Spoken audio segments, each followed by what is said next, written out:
All right, check out all these banana racks. We had that look, there's that's a little flower right there coming out. This is an apple banana. I need to fix that sign. These are all apple. There's another rack. There's another rack. I mean, just tons of bananas. But they're just too late because of all the that bad late freeze we got. We're not gonna get any bananas.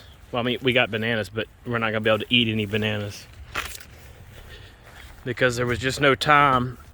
So if we had a mild winter, we could have came through and came out of it with something like this and put a flower up in March, and then April, May, June, July, those times it could be ripening, and then we would get bananas.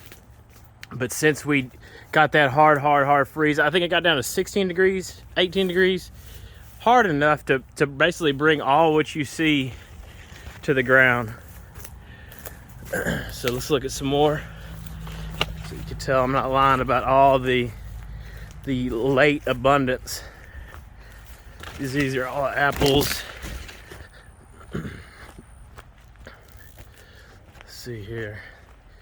This is Rajapura, however you say that. There's a rack. Look, right next to it, on the same clump, there's the rack. Same one, Rajapura rack. Look at there, rack. That's the dwarf Brazilian rack right there. Oh, look, there's another one back up in here. There's another rack, pretty big old racks.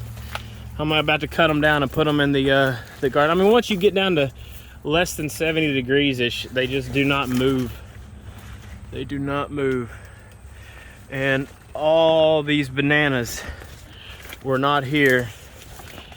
They were down to the ground basically because it got so cold.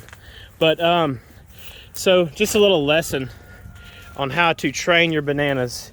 You'll have a 1, 2, 3, and everybody has their own opinion. I mean, there's probably professionals that have the AKA right way, but you'll have grandma. This one that's fruiting would be grandma.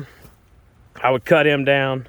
I'm gonna have to cut him like after it fruits. You would cut it down, and you're gonna train them to 3. You're gonna have mom. This one right here. See, look, it's fruiting at this house. If this one right here, if we have a mild winter, this one will throw us up a rack in the spring, and then you'll have a pup. You'll have a pup. You should have a pup a little bit higher than this one, right? And then a pup to replace that pup. So you'll have mom or grandma, mom, pup, and then another smaller pup.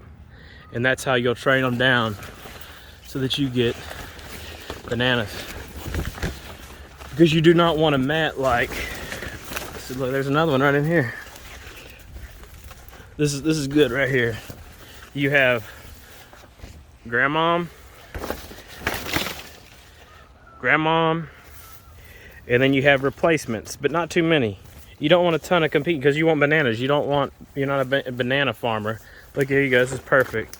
One big one, medium, and a small pup. So this guy can focus on, he doesn't have enough light probably in here, but he can focus on making racks. Look, there's another flower right there coming out. So I'm gonna have to get in here with a sawzall, get in here with a long sawzall bit, cut them to the ground and drag them to the garden bed and put them in the rows or in the walkways, and put wood chips on top of them, cut them in half. That way they decompose and feed something else. But yeah, there's a ton of bananas. It's just a shame that we're not gonna get any full ones this year. You can see how they are not gonna continue to fill. And you don't want to have something like this, just too many. I mean, you're robbing nutrients, and especially if you want these guys to fill, you want this. You don't want baby nanas.